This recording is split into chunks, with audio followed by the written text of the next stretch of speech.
Ini kurang lebih ada 9 dari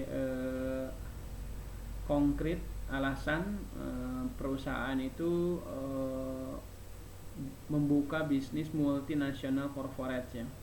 Jadi yang pertama memperluas pasar untuk mencapai sumber permintaan baru. Nah, di wilayah domestiknya itu sudah terpenuhi, jadi dia itu udah bukan kerepotan ya, udah kapasitasnya udah off gitu ya, udah overload, sehingga dia merasa harus buka pasar baru. Kudu muka leuweung anyar lah mencet bahasa orang nama. Nah, jadi mereka merasa perlu untuk memperluas pasar, dan pasar yang harus dilakukan harus melintas ke negara orang ya. Nah, bisnis internasional memberikan keuntungan yang lebih besar, jelas ya. Apalagi kalau di negaranya itu memang tidak ada barang substitusi seperti yang dimiliki produk kita. Kita bisa bergaining harganya itu lebih mahal ya, bisa apalagi ukurannya kurs asing ya. Yang ketiga, memang motifnya itu mengoptimalkan skala ekonomis operasi untuk meningkatkan efisiensi usaha. Dan yang keempat, ini memanfaatkan faktor-faktor produksi yang lebih murah, karena ada juga ya di beberapa daerah itu, di beberapa negara yang memang faktor produksinya lebih murah. Misalnya Vietnam, kemudian Myanmar, itu biaya faktor produksinya lebih murah, biaya tenaga kerjanya itu juga di bawah UMR negara kita ya. Kemudian juga bahan bakunya di sana juga mudah didapat, lahannya juga masih pada banyak, sementara di Indonesia udah kesulitan ya, dan sebagainya juga banyak. Ada yang biaya yang disebut dengan impossible cost.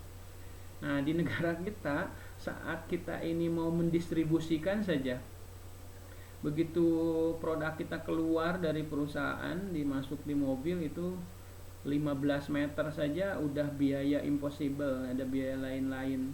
Misalnya ada email untuk Karang Taruna ya. Jadi mobil yang melintas, satu mobil itu kurang lebih dipinta 10 sampai 15 ribu. Itu baru keluar dari pabrik, belum lagi di lintasan-lintasan yang melewati beberapa kabupaten kota dan provinsi. Itu banyak sekali, sehingga setelah biaya produksi ini dibuat, itu masih terdapat kos-kos lain yang di luar biaya produksi, sehingga jatuhnya ke reseller, jatuhnya ke konsumen itu menjadi besar.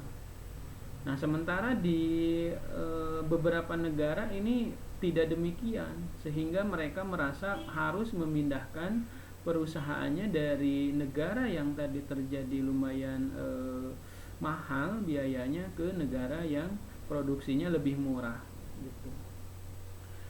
Nah, misalkan Amerika punya pusat, nah dia kan UMR-nya besar, kemudian gaya hidupnya dan semuanya, sehingga dia merasa, apalagi kalau mau ekspor ke negara wilayah Asia kan terlalu jauh biayanya, kenapa tidak buka cabang wilayah Myanmar atau Vietnam. Selain bahan produksinya lebih murah, bahan baku, lahan, tenaga kerja, itu kan ongkos pengirimannya bisa lebih efisien untuk wilayah-wilayah Asia dan Asia Tenggara.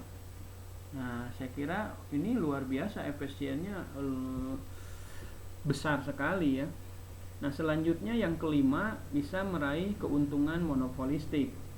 Dan yang keenam, bereaksi terhadap pembatasan-pembatasan perdagangan oleh pemerintah negara tuan rumah. Biasa kita menyebutnya host country ya. Kemudian mendiversifikasikan risiko usaha, bereaksi terhadap perubahan kurs mata uang, dan mencari kestabilan iklim politik. Nah, ini beberapa prolog materi pada pertemuan pertama, saya kira sudah dipahami ya untuk Bapak Ibu di Disgab 22. Saya kira nanti materinya kita kirim di YouTube, dan untuk pertemuan-pertemuan berikutnya nanti mungkin ada penugasan ya, baik itu tugas kelompok maupun pribadi, disiapkan saja. Dan kita untuk komunikasi di grup manajemen keuangan internasional yang sudah dibuat oleh Kang Repal ya. Untuk sementara saya kira cukup sampai di sini saja, dan mohon maaf apabila ada kekurangan, kemudian kehilapan, kesalahan ya. dalam pemberian materi, dan perkuliahan memang secara daring ini agak menyulitkan semua pihak ya. Tapi walaupun demikian kita tidak menyerah, dan semoga Bapak Ibu semua selalu diberikan kesehatan dan keselamatan. Saya kira seperti itu ya. Dan terima kasih. Billahi taufiq wal hidayah. Assalamualaikum warahmatullahi wabarakatuh.